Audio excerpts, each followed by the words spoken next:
Aloha! My name is Dick Sloggett Jr. and I would like to welcome you to Mahamoku. This particular home here in Hanalei was built in 1914 by Mabel and Elsie Wilcox, my grandaunts, and their sister Etta Wilcox was my grandmother. I'd like to share with you a few of my memories that I remember growing up here in Hanalei and my interaction with my grandaunts, Mabel and Elsie. And what happened here during the summer months was a very exciting time in my lifetime. My father was born in Hanama'ulu, and his mother, of course, was Etta, my grandmother. And Mabel and Elsie were all born at Grove Farm Homestead in Lihui. My great-grandfather, Samuel Whitney Wilcox, was born here in Hanalei in 1877, a year before the Great Mahele, or the division of the property lands in the Kingdom of Hawaii. So you see that we have a long history here at Hanalei that go back for many generations, and we hope to continue many more. Elsie and Mabel Wilcox, wishing to have a house in Hanalei, purchased the 5 adjoining beach lots in auction in 1914, along with their brother Charles, their father, and their friend Ethel Damon. The rustic house was planned by Miss Mabel, assisted by her brother Charles, and built by Sam Ichioka of Lihui. It was named Mahamoku, Island of Peace. Miss Mabel later related that she shared the plans for the new house with Hart Wood, a popular island architect, asking his opinion on its design. She said he did not respond. The beachfront house was placed on the property so as to have a view of Na Molokama. The houses to the mauka of the house here, and the 3 mountains are named Hihimanu, which means the stingray. It has a peak, and also to the right of it is Na Molokama, a large mountain which is the backside of Mount Waialeale, the wettest spot in the world. Now when it rains heavily, the waterfalls in Na Molokama are quite beautiful. To the right of Na Molokama is the last mountain named Mamalahoa. So the 3 prominent mountains had a prominent view from the back of the house. Despite regular supervision, Mr. Ichioka added a 3-window dormer on the ocean side of the house, much to Miss Mabel's distress. When the house was finished, it was filled with wicker and carpenter-made pieces of furniture. Hawaiian quilts were used on all the beds, and unquilted ka'ipu kukui o kahului served as a tablecloth on the 8-foot round pine table in the larger 2-story main room of Mahamoku. I'm sitting here in the main living room of Mahamoku around the large round table, which is covered with a sort of a quilt type covering. This was not the original one that was ever here. This has been a lot of time passed since this house was built and for the present day today. However, Mabel and Elsie, I remember, when my sisters and I would come over, they would oftentimes play cards here at this table. And we would come over and we'd use the window seats. There's window seats all the way around this room. The windows will open up. And during the winter months, while they would pull all the shade, they would close this room up completely for the winter, including pull-down covers for the outside big windows that folded out, to protect the house from the winter surf and the salt air that was quite destructive to any metal projects. Upstairs here in the main house is the loft, 4 beds up there with mosquito nets involved. Each one has to sleep under a mosquito net.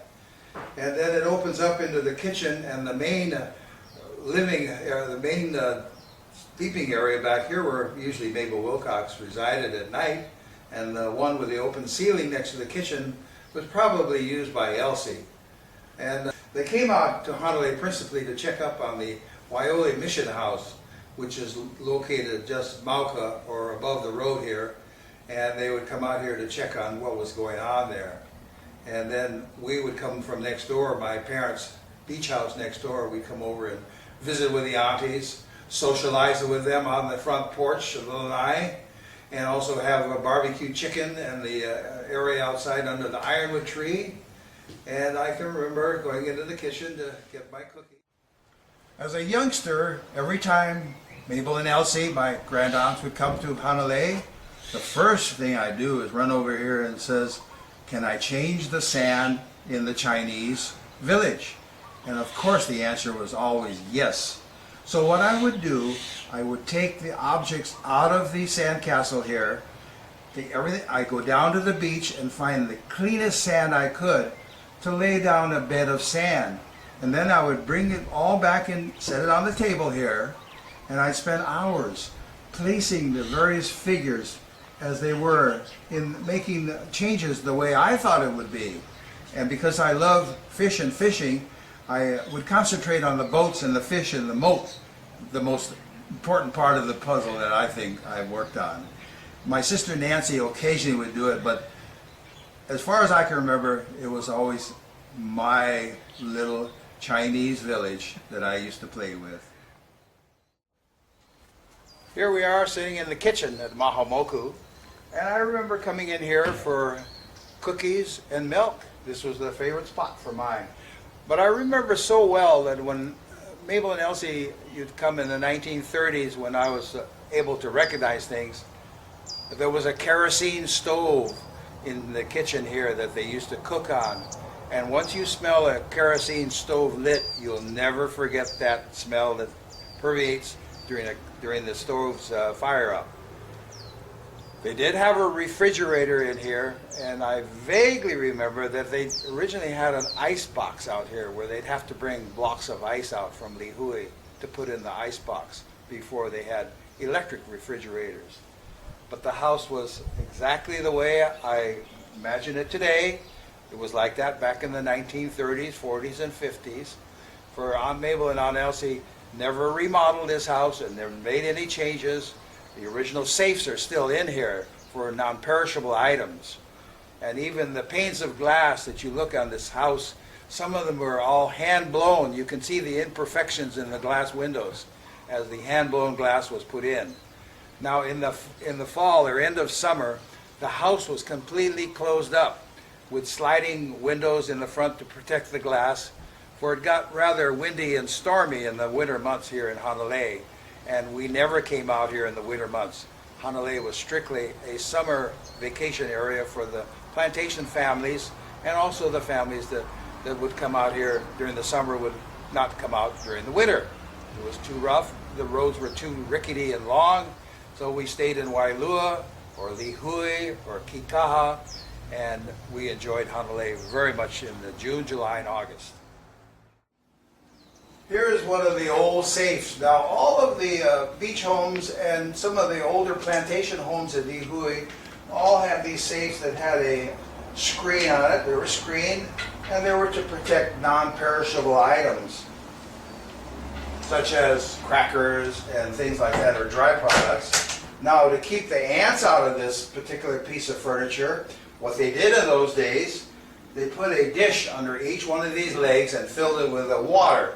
We knew the ants are not going to swim across the water, or if they didn't want to do that, they put a piece of string around there. It was pre-soaked in sort of an insect repellent or insect poison to keep the bugs from coming into the safe.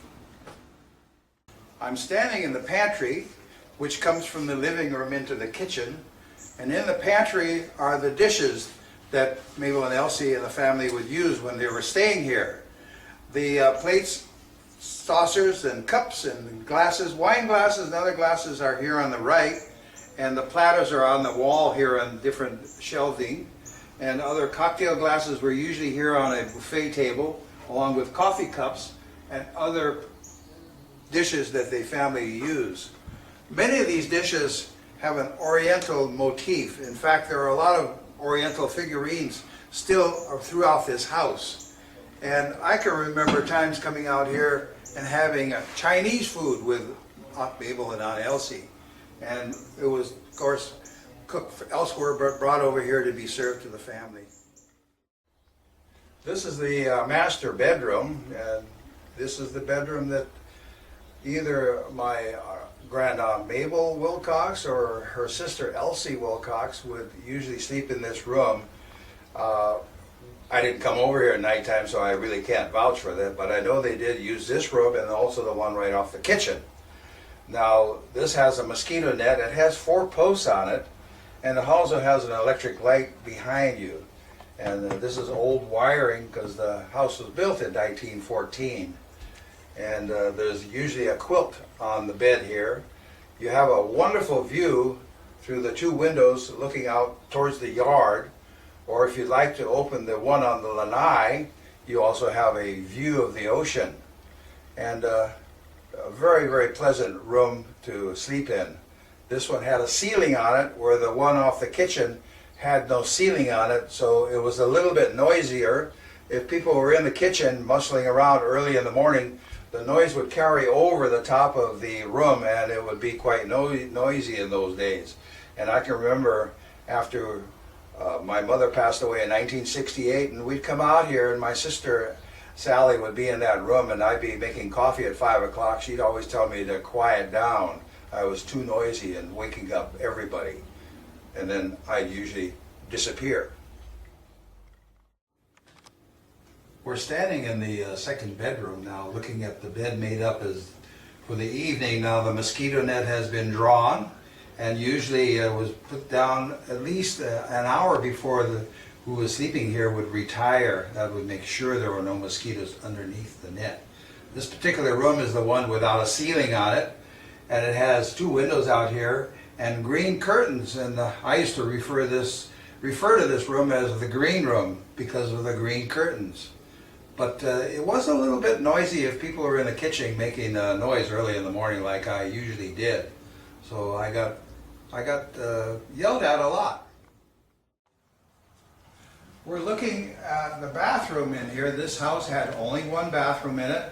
It consisted of a sink, a wash basin, a flushing commode toilet, and a 4-legged bathtub. There was no shower in this particular bathroom. And the type of fixtures in here, very similar to the ones at Grove Farm Homestead in Lihue, which received an extensive modification in 1915. So all of their bathroom fixtures in Lihue were quite similar to what was here at Hanalei. The stairwell here goes up to the loft, and there's a book collection in the wings over here. The books are rather unusual. A lot of them have been there for many, many years and have different titles on them. There's also another small bookshelf as you enter the house through the front door. I'm on the upstairs loft at Mahamoku, and there's 4 beds up here with mosquito nets attached. As I remember back in the 1930s and 40s when my Aunt Mabel and Aunt Elsie came out here, they oftentimes brought their friends or their companions that lived with them. And the 2 of them were Helen Lyman, a widow lady living at Grove Farm, and also Ethel Damon, who was also a good friend of the Mabel and Elsie. And the 4 ladies all lived at Grove Farm in Lihue, but came out here occasionally. Downstairs are 2 bedrooms. The front bedroom was usually slept in by Mabel Wilcox, and the other one nearest the kitchen by her sister Elsie. So the 4 ladies would come out here to Hanalei. They'd come out here principally to check up on the Waiole Mission House and see that everything was in good order. And the caretaker on the ground was a little Okinawan by the name of Fukushima. Now Fukushima used to be the caretaker over there, and if you wanted to visit Waiole Mission, you merely went over and knocked on his door and said, could you open the mission house so I could go through it? And he would obligingly go over to the house, open it up, and let people in to be a self-guided tour in those days. But it didn't happen very often. And Fukushima also had to mow all the grass in all the yards around here.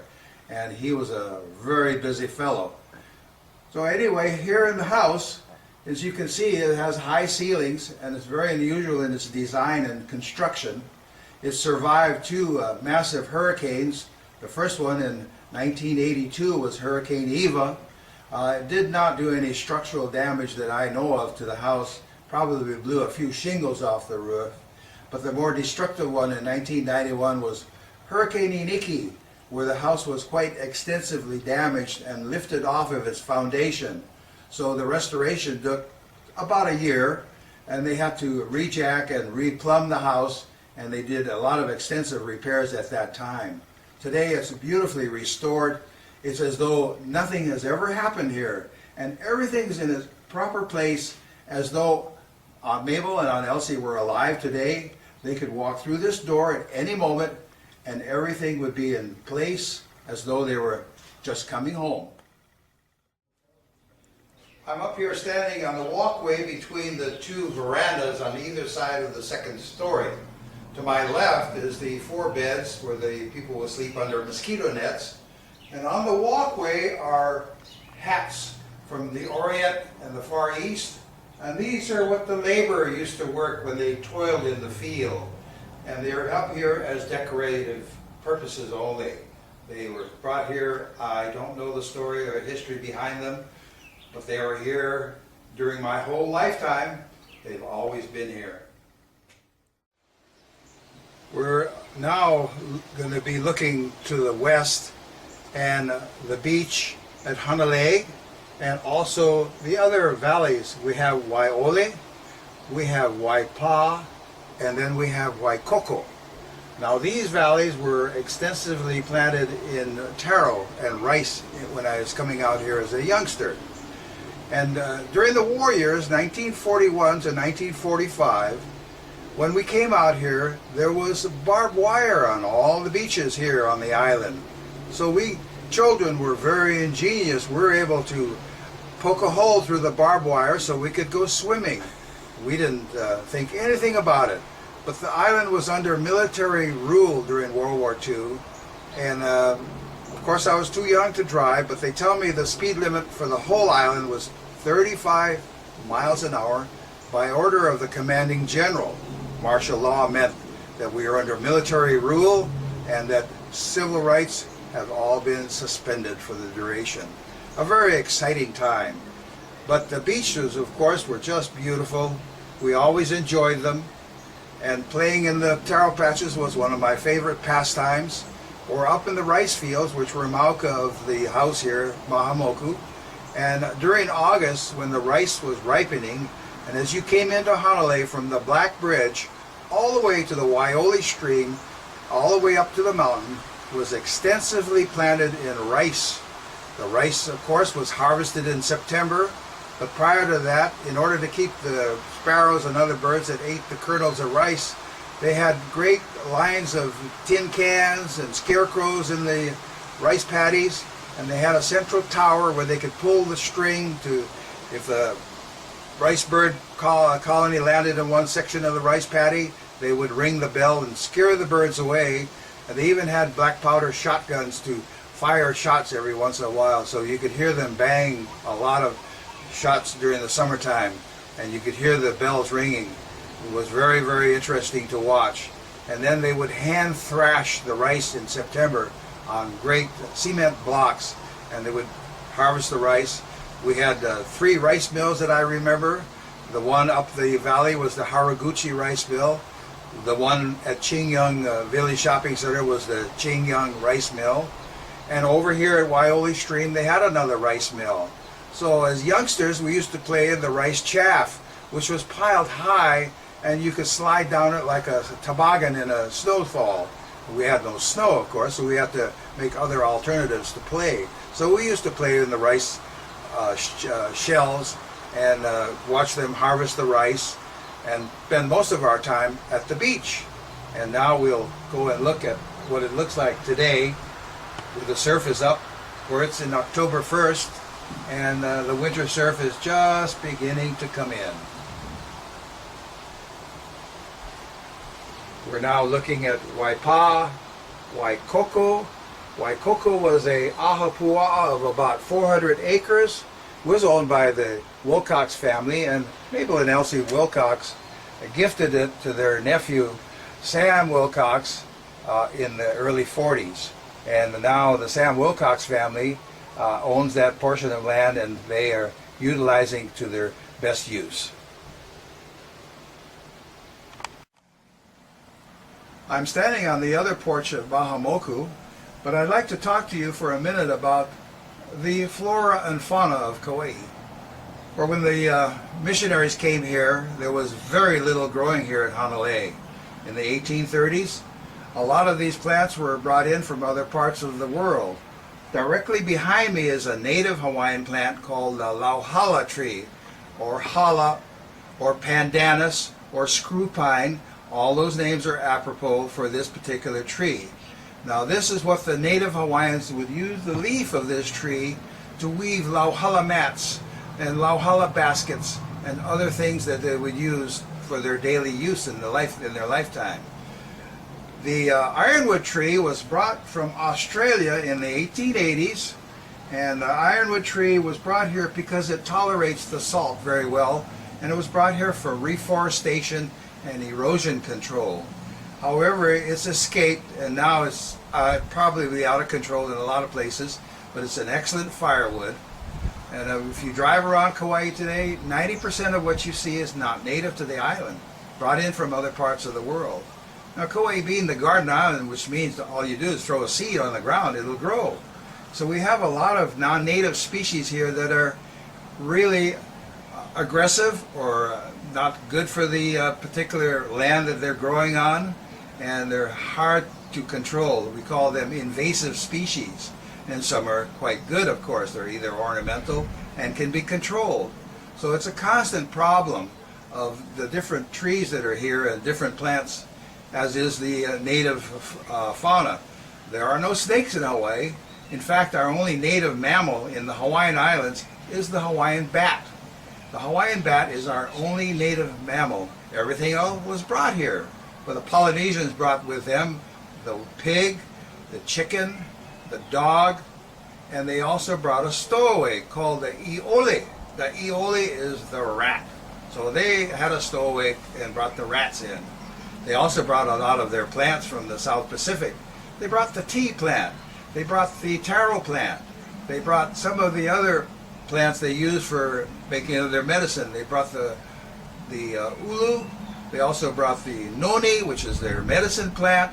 And there are many plants for which there are many books written about, also about their medicine plants and other plants used for their day-to-day life.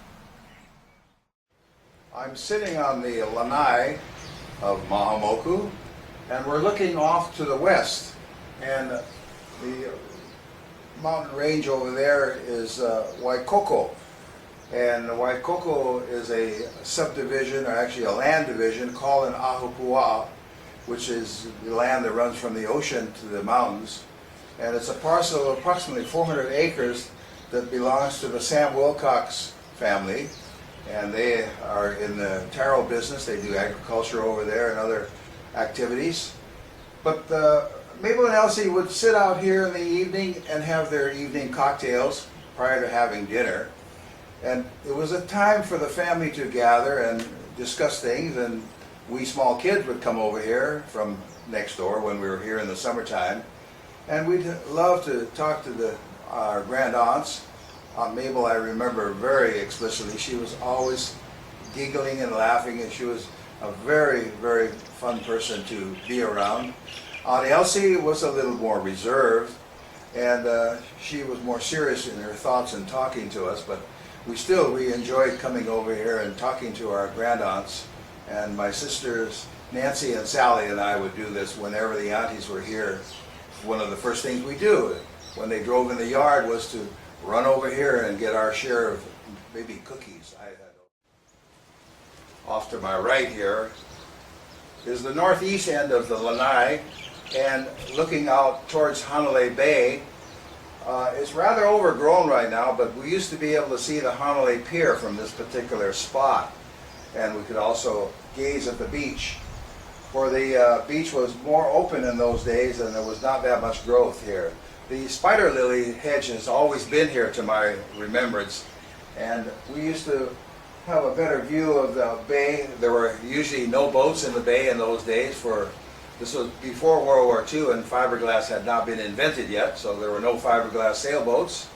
There was one or two fishing sampans anchored in the bay, and my grandfather in the 1930s would bring his fishing vessel over from Honolulu and anchor it for the month, usually the month of August. He was here at Hanalei, and that's when most of the families were here enjoying the summer months, and the beach, the water, and all the activities that associated with it. There were rather large hukilaus in those days where they put the net out into the sea and surround a school of akuli, and all the residents would go down to the beach to help pull the nets to shore, and they were rewarded by copious amounts of fish to take home for their families to use.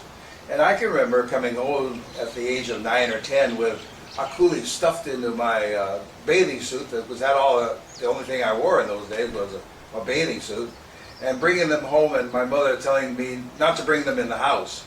I'd have to clean them outside. So I would clean them outside, cut them in half, sprinkle salt on them, and hang them on the clothesline to dry. But after we got a few flies on them, I finally got smart, and I started putting cheesecloth over my fish, drying on the clothesline. And when they were dry to a sufficient state, I would take them down, and they were my candy bars to eat as I went around the beach the next few days. They were always good. But my mother always made me clean them outside so I didn't mess up her kitchen. We're looking at the north side of Mahamoku in the yard, and adjoining this yard is the Sloggett family home, built in 1930. But here at Mahamoku, you'll notice a lot of growth. The one tree behind me is the lauhala tree, the pandanus. Now, I'd like to tell you a little story that happened to me during World War II.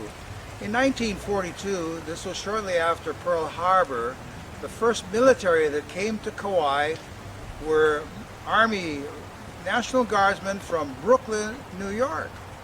Well, you can imagine here I'm a little Hawaiian boy that only speaks good pidgin English and well-spoken English when available.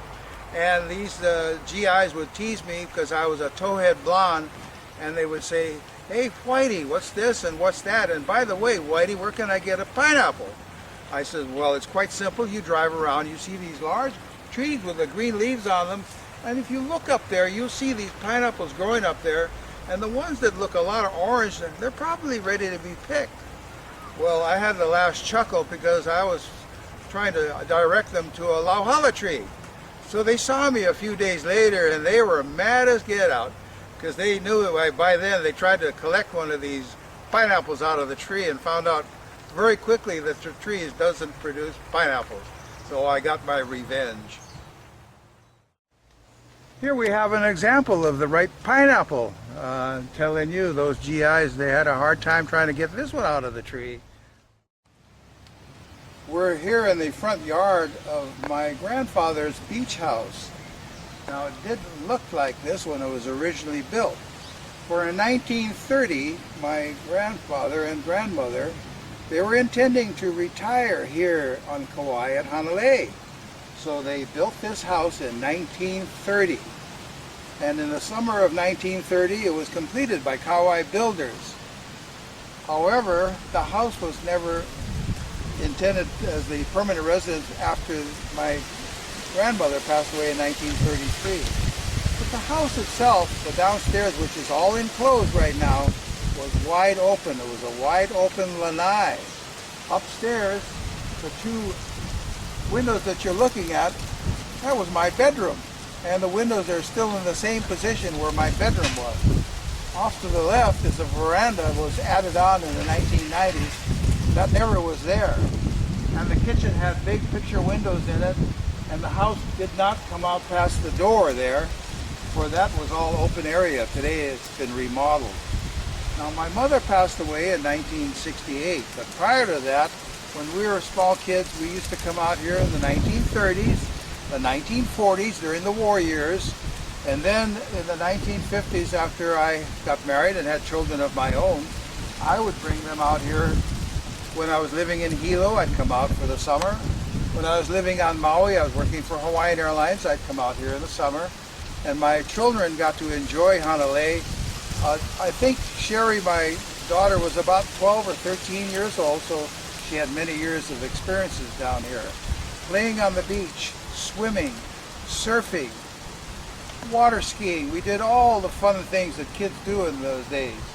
But I remember I used to look at that second story window there, and I'd look out there when I was a baby, probably about 7 or 8 years old.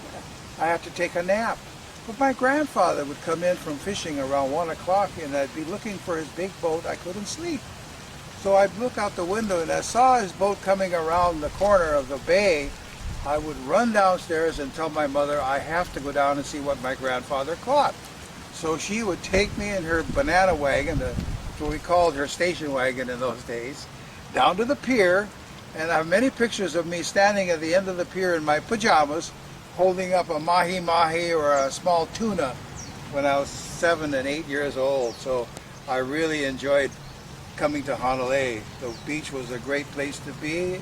I'd spend my whole day at the beach, only coming home for dinner when the bell would ring and my mother would say, come on home. We're here in the front yard at our beach house, the Sloggett beach house in Hanalei, looking out towards the ocean. Well, I remember very well in 1942, when we come here in the summertime, there was barbed wire on the beaches, a double row of barbed wire. So how could you go swimming without having to cut a hole in the barbed wire? Well, we kids were very ingenious. We cut a hole in the barbed wire. We were able to go swimming at whatever we wanted to. And off to the right is the Hanalei Pier. That pier was built in 1913. For shipping of rice and other products out of Hanalei. There were no boats in the bay in those days, where the fiberglass hadn't been invented yet. The only boats that we could see from the house here were two Japanese sampans, commercial fishing boats, parked out the end of the pier. And of course in August my grandfather would bring his 50-foot fishing boat over from Honolulu for usually 2 to 3 weeks of fishing here at Hanalei. And I would spend a lot of time down at the pier, either swimming or waiting for the boat to come back. I'd like to share a story with you. This is 1959. I was working for Hawaiian Airlines in Hilo, and my wife then, Barbara, and my 2 children, Dickie and Sherry, came to Hanalei to spend the 2 weeks with our good friends Dudley and Mary Lou Child. The Child family owned the Inter-Island Resorts, and they had a friend who was a pilot, had his own airplane, and he spent the weekend with us and said, I'm coming back Monday, I'm going to land my airplane in the field here right in front of Mahamoku. And we said, great, we'll guide you in. None of these trees were here at that time, it was wide open. So unfortunately, some of the coconut trees that had been cut, the stumps were over here laying in the grass.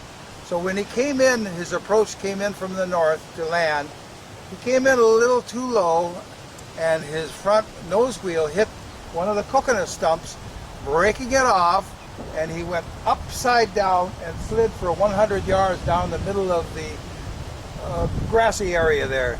Well, we panicked. We all ran out there to see, if he was still alive. The airplane was pretty badly damaged, but he was hanging upside down in his harness. So we cut him loose, brought him out, brought him into the house, and he came to. He was pretty good, and he wasn't hurt at all. So we decided, well, what are we going to do with this airplane in the yard? We didn't want to call anybody to let them know what had happened. So we called the Young Brothers Tugboat Company and made a reservation to ship an aircraft back to Honolulu. That afternoon, we turned it the right side up, pulled it over to the haubush trees. We removed the wings. Kauai Trucking Company came down, and we loaded the airplane on the back of a flatbed truck with the wings and everything, and off to Now Willy Willy it went. Well, it went back to Honolulu. Nobody was the wiser, but about 4 days later, I get a call from Charlie Fern. He's the editor of the local Garden Island, and he's trying to prove or disprove a rumor he heard that an airplane had crashed at Hanalei. Well, I said, well, I don't know anything about that. I haven't heard anything, but I'll certainly let you know if I hear anything. Well, 2 days later in the paper, it was only came out twice a week, there was a little article that says, unfounded rumor of airplane crashing in Hanalei has not been proven. So you can imagine what would happen today with CNN and Fox News and everybody with their cell phone picture taking.